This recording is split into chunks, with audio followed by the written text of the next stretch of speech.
All right, so then we had an Inner Circle in-ring interview with Tony Schiavone. Jericho complimented the crowd for being so loud singing Judas. He said Blood and Guts match would be one of the most violent in TNT history. Jake Hager threw some straws out and said that Pinnacle would be drinking their meals to them. Jericho called out the rest of Pinnacle for not talking, which we brought up earlier, that none of the other members really talk. Santana said they saw the color of the Pinnacle's blood, but on May 5th, they'll see the size of their heart.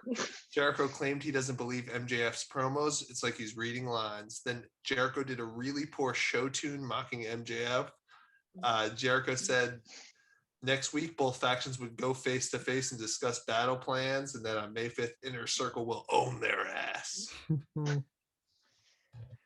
So okay, here's the contrast with the last one. The Pinnacles is so like, you know, they're sitting in an interview room and it has a set and there's almost like, yeah, it's almost a scene to it. And this is so wild, off the cuff. Jericho talking about 80 things. Did he know before he was going to say, I'll sing you a show tune? Because it seemed like halfway through he was like, I got nothing for the end of this. So real quick, I don't know if he messed that up or that was an intentional thing where he was just like, show tunes kind of suck, so I don't, or like blah blah blah MJF. Right. Yeah, it was Yeah. it was weird. No, my point was this whole thing was like very off the cuff. I mean, it was still good. It was still compelling, but he kept being like May 5th at Blood and Guts, which is like old school, which is cool. Like, I mean, you gotta sell the match. Yeah, exactly. I felt like it was more watching an old school promo than it was the buttoned up kind of, okay, now I'm going to deliver a great promo kind of thing, which I thought was like a contrast between Pinnacle and Inner Circle and a little bit of some of the style that they seem to be painting between them.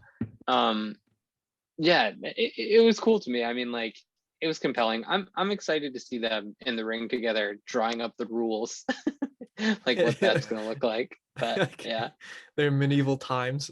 I shouldn't say excited. I should say intrigued. Yeah, like, I'm not particularly excited for it, but I am interested how they're gonna do that. Yeah, but they're just like bringing that up, I think, to just have like a promo battle between the two, which I think will be good. I don't think they'll probably start out being like.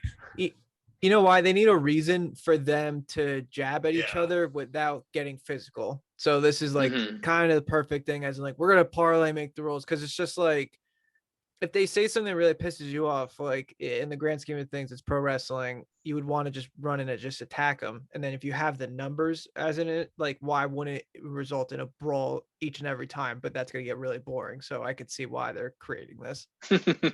Yeah. Are you listening, AEW? Don't have a brawl every time. Because we just get onto it way too much. So I thought Santana's part of the promo was particularly good. I really liked that a lot. He's good. Agree. I had no idea. I mean, I never saw him cut a promo before, so that was very good. This got into a little too jokey for me and a little too meta, with Jericho saying, I don't believe you when you cut your promos, almost saying like, talking bad about him in a worked sense, where I don't think you're doing your promos good enough.